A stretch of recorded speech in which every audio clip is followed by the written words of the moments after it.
മൈസൂരിൽ നഴ്സിംഗിന് പഠിക്കാൻ പോയ ഒരു മലയാളി പെൺകുട്ടി നൽകിയ ഞെട്ടിക്കുന്ന വിവരങ്ങളുടെ യാഥാർത്ഥ്യം അന്വേഷിച്ചാണ് ഈ യാത്ര.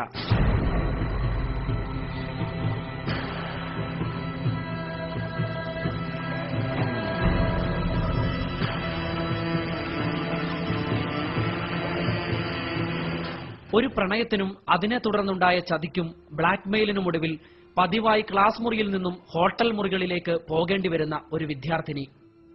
എന്റെ വാർത്തയോട് അവൾ കരഞ്ഞു പറഞ്ഞത് കർണാടകയിൽ പഠിക്കാൻ പോകുന്ന ഒട്ടേറെ മലയാളി പെൺകുട്ടികൾ ഇത്തരത്തിൽ പെൺവാണിഭ റാക്കറ്റിന്റെ ചതിവലയിൽ കുടുങ്ങുന്നു എന്നാണ്.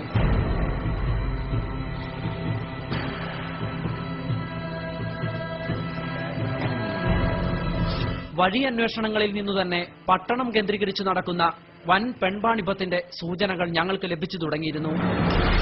ഇനി മൈസൂരുവിലേക്ക് അല്പം അകലം മാത്രം. തലയെടുപ്പോടെ നിലകൊള്ളുന്ന മന്ദിരങ്ങളുടെ നടുവിലൂടെ മൈസൂരിലേക്ക്.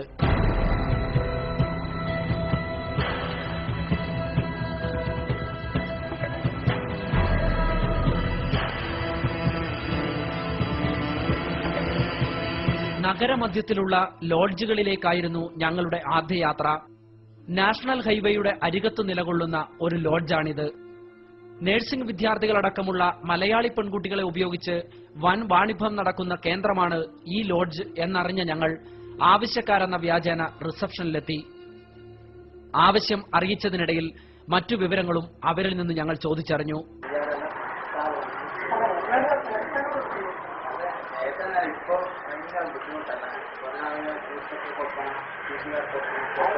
പോലീസ് പിടിക്കുമോ എന്ന ചോദ്യത്തിന് മാസം 15,000 രൂപ SP-ക്കും 5,000 ലോക്കൽ പോലീസിനും കൊടുക്കുന്നതുകൊണ്ട് അതുണ്ടാവില്ല എന്ന ഉറപ്പാണ് കിട്ടിയത്.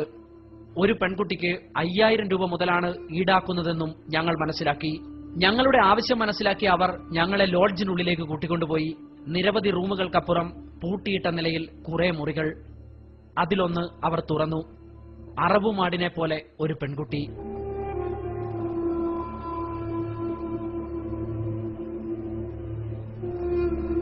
കാഴ്ചയിൽ ഒരു 18 വയസ്സ് തോന്നും. അവൾ ഞങ്ങൾക്ക് മുൻപിൽ ഒരു വിൽപ്പന വസ്തു പോലെ നിൽക്കുകയാണ്. ഭയവും കുറ്റബോധവും കൊണ്ട് ശിരസ് കുനിച്ച്.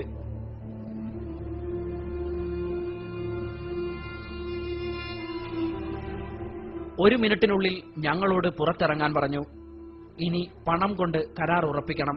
ഞങ്ങൾ പുറത്തിറങ്ങിയ ഉടൻ ആ മുറി വീണ്ടും താഴിട്ട് പൂട്ടി. വീണ്ടും കാര്യങ്ങൾ സംസാരിക്കാൻ റിസപ്ഷനിലേക്ക്. കച്ചവടം ഉറപ്പിക്കുന്ന ഹോട്ടൽ ഉടമയുടെ കൈവിരലിൽ കറങ്ങുന്നത് നമ്മൾ മുൻപ് കണ്ട പെൺകുട്ടിയെ പൂട്ടിയിട്ട മുറിയുടെ താക്കോലാണ്. അല്ല, ആ പെൺകുട്ടിയുടെ മാനത്തിന്റെ താക്കോൽ.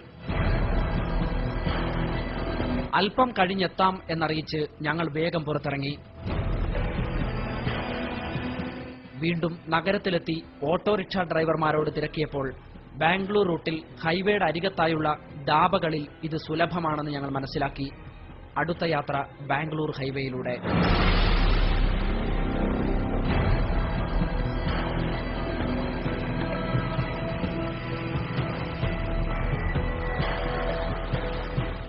ഹൈവേയുടെ വശത്ത് കണ്ട ഒരു ഓപ്പൺ റെസ്റ്റോറന്റിൽ ഞങ്ങൾ കയറി. ദാബയുടെ മുൻപിൽ ഒരു കൂട്ടം ആളുകൾ ക്രിക്കറ്റ് കളിക്കുന്നു. ഭക്ഷണമുണ്ടോ എന്ന ചോദ്യത്തിന് ഇല്ല എന്ന മറുപടി. സ്ഥലം മാറിപ്പോയെന്ന് കരുതി തിരികെ വണ്ടിയിൽ കയറാനൊരുങ്ങിയ ഞങ്ങളോട് ദാബയിൽ നിന്നിറങ്ങി വന്ന ഒരാൾ എന്താ വേണ്ടതെന്ന് ചോദിച്ചു.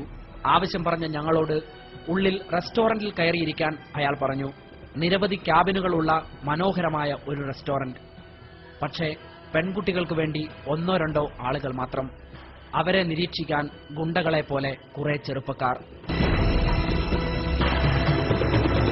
3 മലയാളി പെൺകുട്ടികളെ വേണമെന്ന് ഞങ്ങൾ ആവശ്യപ്പെട്ടു. 10 മിനിറ്റ് കാത്തിരിക്കാൻ ഞങ്ങൾക്ക് നിർദ്ദേശം കിട്ടി. പുറത്ത് ഇപ്പോൾ കുട്ടികൾ എത്തുമെന്ന് മനസ്സിലാക്കിയ ഞങ്ങൾ വണ്ടിയിലുണ്ടായിരുന്ന ക്യാമറ ഓൺ ചെയ്തു. 10 മിനിറ്റിനുള്ളിൽ ദാബയിൽ നിന്നും പുറപ്പെട്ട 3 ബൈക്കുകളും തിരിച്ചെത്തി. 3ലും ഓരോ പെൺകുട്ടികൾ.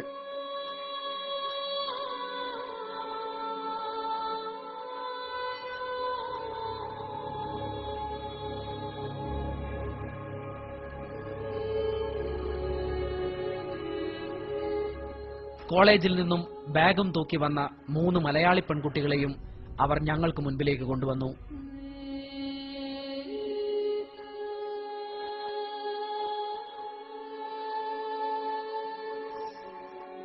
സംഗതി പന്തിയല്ലെന്ന് ബോധ്യപ്പെട്ട ഞങ്ങൾ ഇവരെ വേണ്ട എന്നറിയിച്ച് അവിടെ നിന്നും ഇറങ്ങി.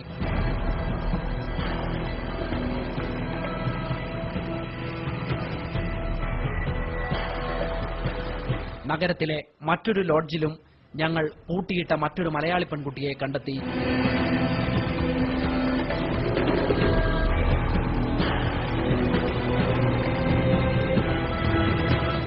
പൂജ എന്ന് പരിചയപ്പെടുത്തിയ ആ കുട്ടിയോട് ഞങ്ങൾ സംസാരിച്ചു.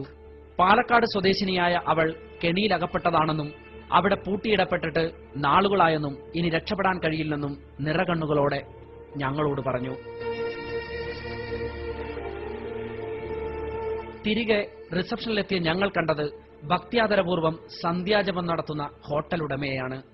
പെൺകുട്ടികളുടെ മാനം വിറ്റ് പണമുണ്ടാക്കുന്നവർ ദൈവങ്ങളോട് പറയുന്നത് എന്തായിരിക്കും?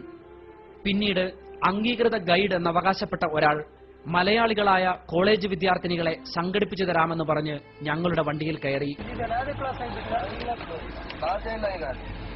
ഞങ്ങളുടെ നീക്കത്തിൽ സംശയം തോന്നിയ അയാൾ യാത്രക്കിടയിൽ തന്ത്രപരമായി ഞങ്ങളിൽ നിന്നും ഒഴിഞ്ഞുമാറി. അന്യസംസ്ഥാനത്ത് പോലീസിന്റെ ഒത്താശയിൽ നടക്കുന്ന ഒരു ക്രൂരകൃത്യത്തിനു മുൻപിൽ ഞങ്ങൾ നിസ്സഹായരായി. മൊബൈലിലെടുത്ത ഒരു ഫോട്ടോ ഉപയോഗിച്ചാണ് മിക്കവാറും കുട്ടികളും ഇക്കൂട്ടരുടെ വലയിൽപ്പെടുന്നത്. പകലന്തിയോളം പണിയെടുത്ത് കിട്ടുന്ന തുച്ഛമായ കൂലിയിൽ നിന്നും മിച്ചം വെച്ച് മക്കളുടെ ഉന്നത വിദ്യാഭ്യാസം സ്വപ്നം കാണുന്ന മാതാപിതാക്കൾ ജാഗ്രത പുലർത്തുക. മൈസൂരിലെയും ബംഗളൂരുവിലെയും അടച്ചിട്ട ഹോട്ടൽ മുറികൾക്കുള്ളിൽ നിങ്ങളുടെ മക്കളും ഉണ്ടാകുമോ? ചിലരുടെ ഭീഷണിയിലും ബ്ലാക്ക് മെയിലിലും പെട്ട് കോളേജുകളിൽ നിന്ന് ഏതു നിമിഷവും ഹോട്ടൽ മുറികളിലേക്ക് ഇറങ്ങിപ്പോന്നവരിൽ നിങ്ങളുടെ കുട്ടികളും ഉണ്ടാകുമോ? ഞങ്ങൾ കണ്ടെത്തിയവരിൽ ചതിവലയിൽ അകപ്പെട്ടവർ മാത്രമല്ല, അന്യസംസ്ഥാനത്ത് ജീവിതം ആർഭാടപൂർണമാക്കാൻ സന്തോഷത്തോടെ സെക്സ് റാക്കറ്റുകൾക്കൊപ്പം കോളേജുകളിൽ നിന്നും ഹോസ്റ്റലുകളിൽ നിന്നും ഇറങ്ങിപ്പോകുന്ന മലയാളി പെൺകുട്ടികളുമുണ്ടെന്ന തിരിച്ചറിവ് ഞങ്ങളെ അത്ഭുതപ്പെടുത്തി. Citizen journalist Sarun Thomas.